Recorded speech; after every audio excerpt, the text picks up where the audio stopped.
በስመ አብ ወወልድ ወመንፈስ ቅዱስ አሃዱ አምላክ አሜን። ይህንን መልእክት የምትሰሙ ሁላችሁም በያላችሁበት ሰላም እግዚአብሔር ይብዛላችሁ። የሰላም አምላክ ባለ ብዙ ምሕረት የሆነው ልዑል እግዚአብሔር ይህችን ዕለትና ሰዓት በዕድሜያችን ላይ ስለጨመረልን ክብርና ምስጋና ለእርሱ ይሁን። ማርያምም እንዲህ አለች፣ ነፍሴ ጌታን ታከብረዋለች፣ መንፈሴም በአምላኬ በመድኃኒቴ ሐሴት ታደርጋለች። ቅድስት ድንግል ማርያም የጸለየችውን ጸሎት መነሻ አድርገን ጥቂት ደቂቃዎችን አብረን እንቆያለን። መልእክቱ ለሌሎችም እንዲደርስ ላይክና ሼር በማድረግ እንድትጀምሩ፣ ሰብስክራይብ ያላደረጋችሁና አዳዲስ የሆናችሁም ሰብስክራይብ እንድታደርጉ በአክብሮት አሳስባለሁኝ። በዚህ የእናታችን የቅድስት ድንግል ማርያም ጸሎት እጅግ የሚገርም ትምህርት የምናገኝበት ጸሎት ነው። ቃሉን እንደሚከተለው አነበዋለሁኝ። የሉቃስ ወንጌል ምዕራፍ 1 ከቁጥር 46 ጀምሮ ያለው እንደዚህ ይላል። ማርያምም እንዲህ አለች፣ ነፍሴ ጌታን ታከብረዋለች፣ መንፈሴም በአምላኬ በመድኃኒቴ ሐሴት ታደርጋለች፣ የባሪያይቱን ውርደት ተመልክቶአልና። እነሆም ከዛሬ ጀምሮ ትውልድ ሁሉ ብፅዕት ይሉኛል። ብርቱ የሆነ እርሱ በእኔ ታላቅ ሥራ አድርጓልና፣ ስሙም ቅዱስ ነው። ምሕረቱም ለሚፈሩት እስከ ትውልድና ትውልድ ይኖራል። በክንዱ ኃይል አድርጓል። ትዕቢተኞችን በልባቸው ሐሳብ በትኗል። ገዢዎችንም ከዙፋናቸው አዋርዷል። ትሑታንንም ከፍ ከፍ አድርጓል። የተራቡትንም በበጎ ነገር አጥግቧል። ባለጠጎችንም ባዶአቸውን ሰዷቸዋል።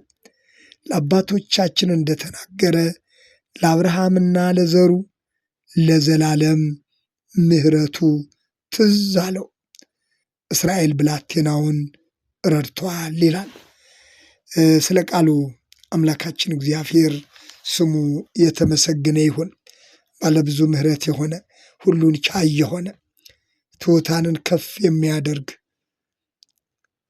ራሳቸውን ከፍ የሚያደርጉትን የሚታበዩትን ደግሞ የሚያዋርድ ሁሉም በሁሉ የሆነ አምላካችን እግዚአብሔር ስለ ቃሉ የተመሰገነ ይሁን። እንግዲህ ነፍሴ ጌታን ታከብረዋለች በማለት ነው እንግዲህ እናታችን ቅድስት ድንግል ማርያም በዚህ የጸሎት ክፍል ላይ የጸለየችው ጸሎት አሁን ነፍሴ ጌታን ታከብረዋለች የሚል ነው። ነፍሴ ጌታን ታከብረዋለች፣ መንፈሴም በአምላኬ በመድኃኒቴ ሐሴት ታደርጋለች። የድንግል ማርያም ጸሎት ትምህርትም መሆኑን እንረዳለን። ጸሎት ማለት እግዚአብሔርን ማክበር እንደሆነም እንረዳለን። እግዚአብሔር ደግሞ የሚያከብሩትን ያከብራቸዋል። ያከበሩኝን አከብራለሁ ሲል ራሱ በቃሉ ተናግሯል። ነፍሴ ጌታን ታከብረዋለች፣ መንፈሴም በአምላኬ በመድኃኒቴ ሐሴት ታደርጋለች።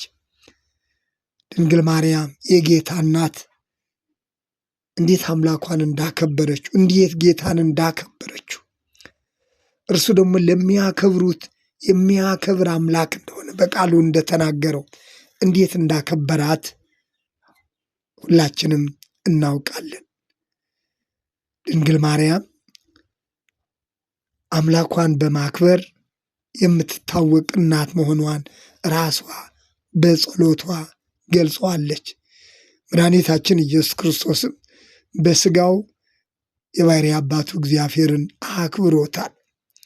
አከበርሁህ በማለት ዮሐንስ ወንጌል ምዕራፍ 17 ላይ የገለጸው ቃል አለ።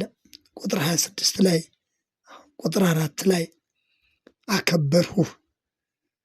ሥጋ አምላኩ እግዚአብሔርን ማክበር እንደሚገባው ክርስቶስ እንኳ በለበሰው ሥጋ እንዴት የባህሪ አባቱ እግዚአብሔር አብን እንዳከበረ እናታችን ቅድስት ድንግል ማርያምም ምንም የጌታ እናት ብትሆን አምላኳ ያላትን ክብር እንዴት እንደገለጸችው እናያለን።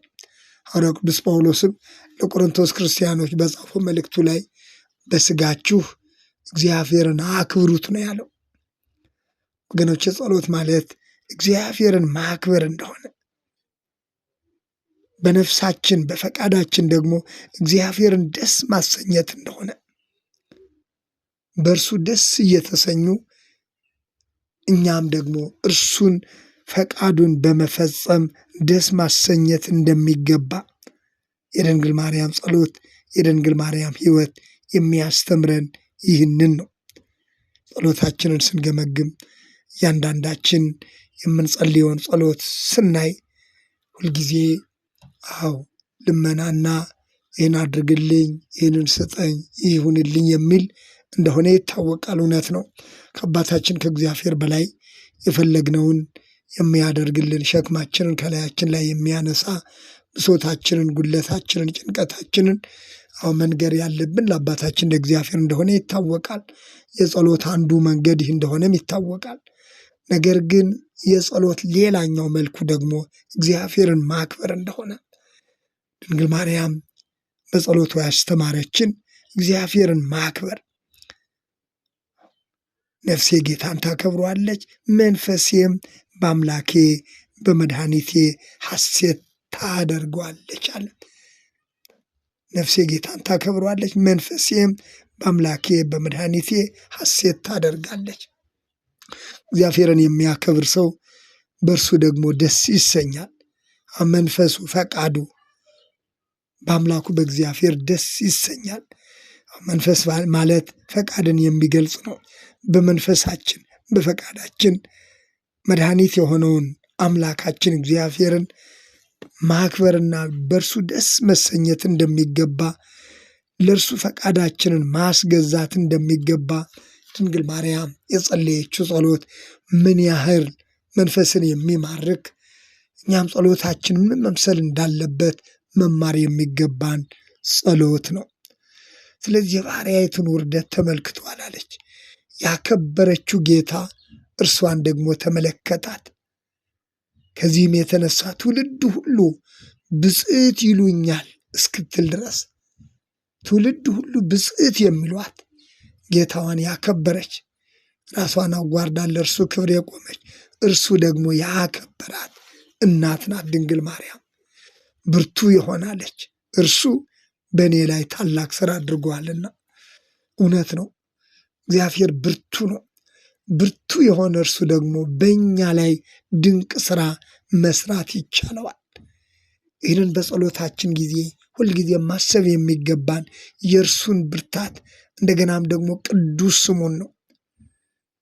ምሕረቱ ለሚፈሩት አለች እስከ ትውልድና ትውልድ ይኖራል አለች። ምሕረቱ ለሚፈሩት እስከ ትውልድና ትውልድ ይኖራል። የሚገርም ነገር የእግዚአብሔር ምሕረት አይደለም ለሚፈሩት ለማይፈሩት እንኳ ምን ያህል በምሕረቱ እንደሚያኖር በዓለም ባሉ ክፎች እንኳን የእግዚአብሔር ምሕረት እንዴት ሳያቋርጥ እንደሚከተላቸው አንድ ቀን ወደ እርሱ ቢመለሱ፣ አንድ ቀን ከክፋታቸው ከጭካኔያቸው ቢመለሱ በሚል እግዚአብሔር ምንጊዜም ለክፎች ሳይቀር ምሕረቱ ብዙ እንደሆነ እንረዳለን። ምክንያቱም ለክፎች ሳይቀር ቸር እንደሆነ ተጽፏልና። ስለዚህ በክንዱ ኃይል አድርጓል አለሽ። በክንዱ ኃይል አድርጓል፣ ትዕቢተኞችን በልባቸው ሐሳብ በትነዋል አለች ድንግል ማርያም።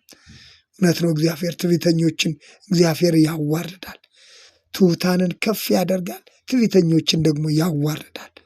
ቃሉ ይህንን ይላል። ድንግል ማርያም የጸለየችው ጸሎት ይህ ነው። ገዢዎችን ትዕቢተኞችን ከዙፋናቸው አዋርዷል አለች። በየዘመናቱ በእግዚአብሔር ላይ የተገዳደሩ በሕዝቡ ላይ ያመፁ ገዢዎች እንዴት እንደተዋረዱ መጽሐፍ ቅዱስ ይናገራል። ኃያላን እንዴት ወደቁ ተብሎ ነው የተገለጸው። ምክንያቱም የእግዚአብሔር ቀን ሲደርስ እግዚአብሔር በሁሉም ላይ ኃይልና ስልጣን ያለው መሆኑን ድንግል ማርያም በጸሎቷ ገልጸዋለች። ገዢዎችን ከዙፋናቸው አዋርደዋል፣ ትሑታንንም ከፍ አድርጓል አለች። እግዚአብሔር ሁልጊዜም ከትሑታን ጋር ለትሑታን ጸጋን የሚሰጥ ትሑታንን ከፍ የሚያደርግ ከትሑታን ጋር የሚኖር አምላክ ነው። የተራቡትንም በበጎ ነገር አጥግቧልና የተራቡትን በበጎ ነገር አጥግቧልና ባለጠጎችንም ባዶአቸውን ሰዷቸዋል። አለኝ ብሎ የሚመኩትን የሚመጻደቁትን ባለጠግነት ከእግዚአብሔር ምሕረት ከእግዚአብሔር ሁሉ ከእግዚአብሔር መሆኑን የረሱትን ባዶአቸውን ሰዷቸዋል።